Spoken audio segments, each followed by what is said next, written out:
Hi friends, welcome to my channel. இன்றைக்கி நம்ம பார்க்க போகிற ரெசிபி ரொம்ப சத்தான சுவையான பீட்ரூட் அல்வா. வீடியோக்குள்ளே போகிறதுக்கு முன்னாடி இப்போ தான் நீங்கள் என்னோடய சேனலை ஃபஸ்ட் டைம் பார்க்குறீங்கன்னா மறக்காமல் என்னோடய சேனலை சப்ஸ்கிரைப் பண்ணிக்கோங்க. பக்கத்தில் இருக்க பெல் ஐக்கானை டேப் பண்ணி அதில் ஆளுங்கிற ஆப்ஷனை செலக்ட் பண்ணிக்கோங்க. சரி, வாங்க வீடியோக்குள்ளே போகலாம். இப்போ நம்ம பீட்ரூட் அல்வா செய்ய போகிறோம்.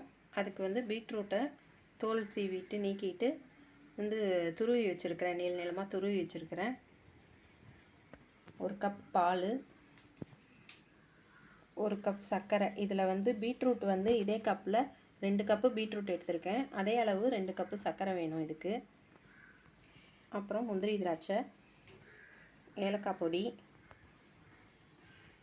நெய். ஃபஸ்ட்டு ஒரு பேன் அடுப்பில் வச்சு ஹீட் ஆனதுக்கப்புறம் ஒரு 2 ஸ்பூன் நெய் ஆட் பண்ணிடலாம். 2 ஸ்பூன் நெய் ஆட் பண்ணதுக்கப்புறம் நம்ம வறுக்கிறதுக்கு எடுத்து வச்சுருக்கிற முந்திரி திராட்சையை ஆட் பண்ணிடலாம். முந்திரி திராட்சையை நல்லா ஃப்ரை பண்ணி எடுத்துக்கலாம். முந்திரி திராட்சையை நெய்யில் வறுத்து எடுத்தாச்சு, அது தனியாக வச்சா. இப்போ அதே நெய்யில் நம்ம பீட்ரூட்டை போட்டு நல்லா ஃப்ரை பண்ணிடலாம். பச்சை வாசனை போகிற வரைக்கும் நல்லா வதக்கிடலாம். நெய்யில் நல்லா ஃப்ரை பண்ணிடலாம்.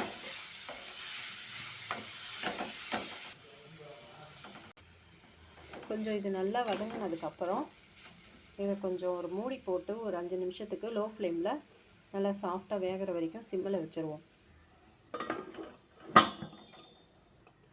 இப்போ ஒரு 5 நிமிஷம் ஆயிடுச்சு. எப்படி இருக்குன்னு பார்க்கலாம் திறந்து. இப்போ கொஞ்சம் ஓரளவு குக்காகி இருக்குது, நல்லா கொஞ்சம் சாஃப்டாக தெரியுது. இது கூடவே இப்போ நம்ம எடுத்து வச்சுருக்கிற பால் ஆட் பண்ணிடலாம். இப்போது நம்ம எடுத்து வச்சுருக்கிற ஒரு கப் பாலை இதில் ஆட் பண்ணிடலாம். பால் ஆட் பண்ணதுக்கப்புறம் எல்லாத்தையும் ஒன்றா நல்லா மிக்ஸ் பண்ணி விட்டுட்டு மறுபடியும் மூடி போட்டு மூடி ஒரு 10 நிமிஷத்துக்கு இந்த பால்லாம் நல்லா இழுத்து அந்த பீட்ரூட் நல்லா சாஃப்டாக வேகிற வரைக்கும் வெயிட் பண்ணுவோம். இப்போது ஒரு 10 நிமிஷம் ஆயிடுச்சு. இப்போ எப்படி இருக்குதுன்னு பார்க்கலாம்.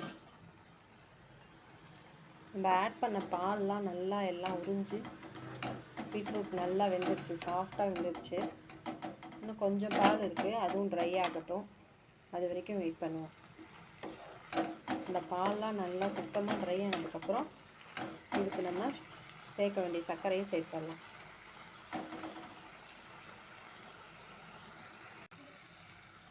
இதுவும் இப்போ நம்ம ஆட் பண்ண பால் எல்லாம் நல்லா ஃபுல்லாக ட்ரை ஆகிடுச்சு.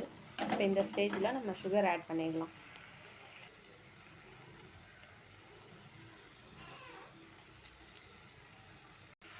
சர்க்கரையை ஆட் பண்ணி நல்லா மிக்ஸ் பண்ணி விட்டுடலாம்.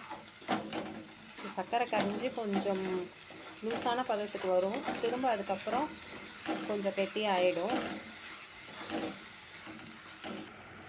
நம்ம ஆட் பண்ண சர்க்கரை எல்லாம் நல்லா மெல்ட் ஆகிடுச்சு. இப்போ இந்த ஸ்டேஜில் நம்ம பொடி பண்ணி வச்சுருக்கிற ஏலக்காயை சேர்த்துடலாம். ஏலக்காய் பொடியை சேர்த்துடலாம்.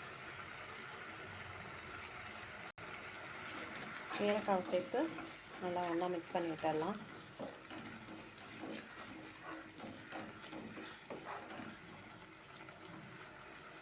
இந்த தண்ணிலாம் சுத்தமாக இன்னும் கொஞ்சம் ட்ரை ஆகணும். அது வரைக்கும் வெயிட் பண்ணுவோம்.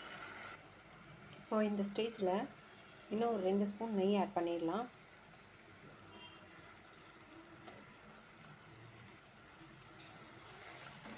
நல்லா மிக்ஸ் பண்ணி விட்டுட்டு இப்போது நம்ம அந்த சுகர் சிரப்லாம் எல்லாம் நல்லா வற்றிடுச்சு. பீட்ரூட்டோடு ஒன்றா நல்லா பிளெண்ட் ஆகிடுச்சு.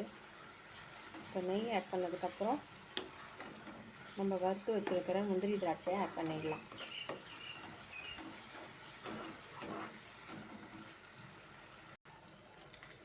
முந்திரி திராட்சை ஆட் பண்ணிடலாம்.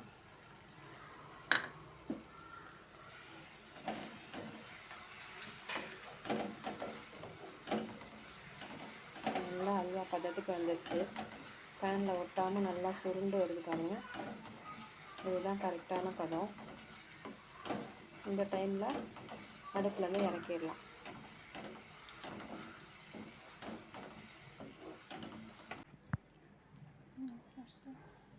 மேலே கொஞ்சம் பாதாமும் முந்திரியும் அழகுக்கு தூவிடலாம்.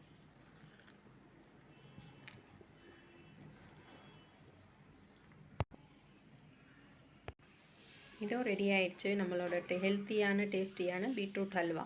இதை நீங்களும் உங்கள் வீட்டில் ட்ரை பண்ணி பார்த்துட்டு எப்படி வந்துச்சுன்னு மறக்காமல் என்னோடய கமெண்ட் செக்ஷனில் வந்து கமெண்ட் பண்ணுங்கள்.